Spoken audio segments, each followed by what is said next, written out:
एक मीटिंग हुआ, वहां भी मेरे ख्याल 5-6 हजार व्यूज लोगों गए। चलिए आज हम काबला सिंह जी से बातचीत करते हैं कि क्या नेक्स्ट आने वाले समय में बीजेपी तीनों सीटें जीतेगी या तीनों सीटें हारेगी। सर आपका बहुत बहुत धन्यवाद। आपने हमें प्रश्न किया है तो मैं आपको, मीडिया को बहुत मुबारकबाद देता हूं कि वो पहाड़ी क्षेत्र के साथ साथ हर जगह वो जाकर वे वाक्य से प्रश्न करते हैं और चैनल को चलाते हैं, गरीब आवाम की आवाज़ उठाते हैं। भारतीय जनता पार्टी जम्मू कश्मीर में हमें 50+ का नारा दिया हमारे प्रदेश अध्यक्ष श्रीमान रविंद्र रैना जी ने, हमारे प्रदेश का नेतृत्व ने और हमारे रियासी की बात करें सर, वो तो जम्मू के, चलो फिर जम्मू में उन्हीं से सवाल जवाब करेंगे सर। तो रियासी में कभी एक दिन रैना जी के साथ बातचीत करेंगे। हम तो रियासी की सीट और कटरा की सीट बड़े मार्जिन से जीतेंगे। मोहर वाली सीट पर हमारी कांटे की टक्कर रहेगी और हम तीनों सीटें जीतेंगे और बड़ा मार्जिन से मोहर नहीं जीत पाएंगे, मगर यह है कि हम तीनों सीटें जीतेंगे और बड़ी ताकत से जीतेंगे। हम मोहर में हमारा मार्जिन जीतने का कम हो सकता है, मगर हम तीनों सीटें भारतीय जनता पार्टी रियासी जिले में जीतेगी। ये रजय जी आपने बिल्कुल डेवलपमेंट तरीके से सवाल कर दिया है। मोहर की सीट तो कभी जिंदगी में बीजेपी ने, ये जनता का कहना, नहीं जी सकती है। लेकिन रही चीज़ रियासी की सीट को लेकर के, रियासी की सीट को लेकर के अभी भी मैंडेट के लिए पीछे से ये जवाब कि भाई जो पार्टी पीछे तय करेगी तो वो होगा। लेकिन इस वक्त का जो रुझान देखा जाए जनता का, वो क्यों श्री काबला सिंह के ऊपर जा रहा है सर, कि अगर उनको मिले तो शायद चांसेस है, क्योंकि यहाँ पे राजपूत वोट बहुत ज़्यादा है। तो इसके ऊपर आप क्या कहेंगे सर? मैं इस बात को बहुत बहुत धन्यवाद करता हूँ कि आपके चैनल ने ये बात कही है कि भाई मेरे लिए, मैं तो पार्टी का सिपाही हूँ। भारतीय जनता पार्टी जिसको भी मैंडेट देती है, हम भारतीय जनता पार्टी का प्रत्येक कार्यकर्ता उसका काम करेगा, जिसको भी भारतीय जनता। लेकिन पार्टी जो आपको मैंडेट की बात करते, तो इसमें पार्टी गलती करेगा। पहले भी गलती किया तो हेडक्वार्टर के सीट को खराब किया इन्होंने, और अभी भी यही है कि ऑन ग्राउंड में बीजेपी का लीडर साहबान सिर्फ मोदी जी के, माननीय प्रधानमंत्री के कंधे में रख के बंदूक चला, लेकिन अपना प्रोग्रेस रिपोर्ट कार्ड नहीं दिखा रहे हैं। ये क्या कारण है? नहीं, आप पता नहीं किस पैमाने पर किस तरीके से देखते हैं। भारतीय जनता पार्टी रियासी जिले में, मैं आपको यकीन से कह देना चाहता हूं कि जिस प्रकार से यहाँ एक एक चीज़ें गिनकर मैंने आपको पहले भी बताई है कि बूथ स्तर पर हमारा सशक्तिकरण अभियान ताकत से चल रहा है, डोर टू डोर। वो तो डिफरेंस ग्रुप जा रहे हैं सर, एकजुट होकर नहीं जा रहे हैं। नहीं, काम बांटा हुआ है, डिफरेंस नहीं। देखने में मीडिया में लगता है कि ऐसा लग रहा है, मगर ये काम बांटा हुआ है। टीमें निकली हुई हैं हर जगह बूथ सशक्तिकरण के नाते। जैसे आशीष सूद जी हमारे सह प्रभारी जी, वो माड़ी में आए थे। इसी तरीके से कोई मोहर में जा रहा है, कोई गुलाबगढ़ में, ठाकराकोट, पौनी, इस कटरा, बमाग, इस तरीके से। जैसे हमारे उधमपुर जी के वो पठानिया साहब हैं, वो कटरा में आते हैं, कविंदर गुप्ता जी रियासी में आते हैं। इसी तरीके से हर व्यक्ति यहाँ अपना अपना काम बांटा हुआ है। आपको लगता है कि ग्रुपिज्म है, ना कि ग्रुपिज्म नहीं है। भारतीय जनता पार्टी किसी व्यक्ति विशेष की पार्टी ना होकर वो एक विचारधारा को लेकर चलने वाली पार्टी है। तो इसलिए यहाँ किसी भी कार्यकर्ता को मैंडेट मिलेगा, भारतीय जनता पार्टी के सभी कार्यकर्ता एकजुट होकर उसको जिताने के लिए काम करेंगे।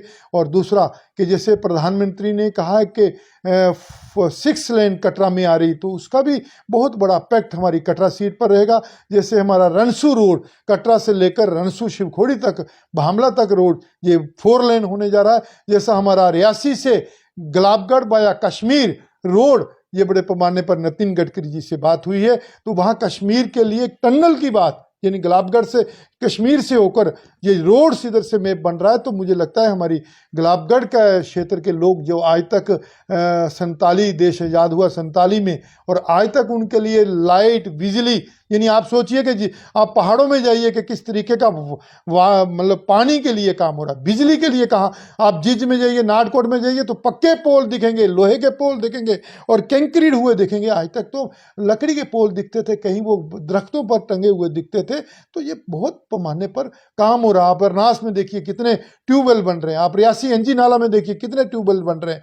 आप कहीं भी जाएंगे, पौनी में जाइए, रनसू में जाइए, तो हर जगह पानी पर, पूरे जम्मू कश्मीर में पानी पर बहुत बड़ा काम, जैसे बिजली नहीं, पर। हर जगह में सर, हर जगह में बीजेपी का ही हाथ, बीजेपी का ही हाथ दिख रहा है। हर जगह बीजेपी ठेकेदार है, बीजेपी ठेकेदार, यही देख रहे हैं सर। बीजेपी को वो लोग बहुत गाली दे रहे हैं सर।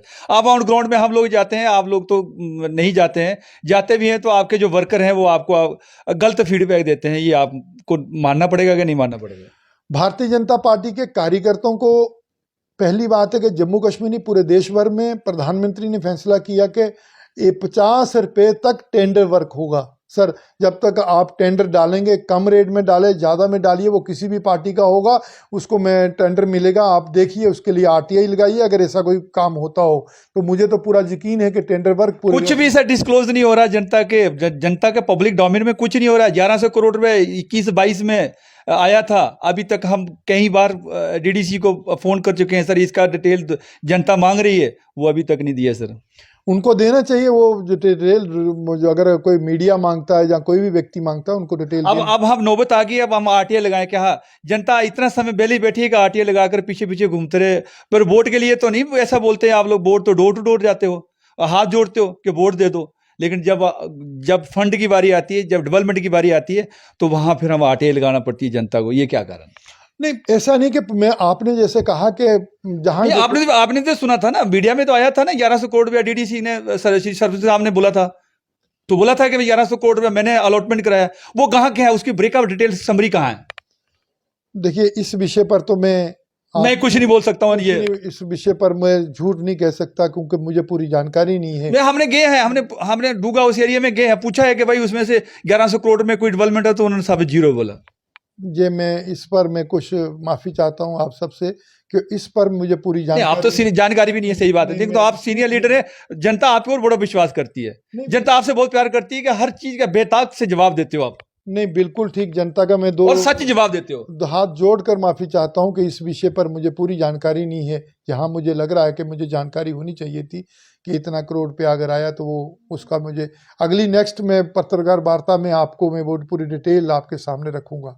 चलिए, शुक्रिया शुक्रिया। देखिए, बहुत जबरदस्त जवाब दिया। 1100 करोड़ रुपए का हमारा बड़ा तगड़ा मुद्दा चला है। 21-22, आज 22-23 भी खत्म हो गया है।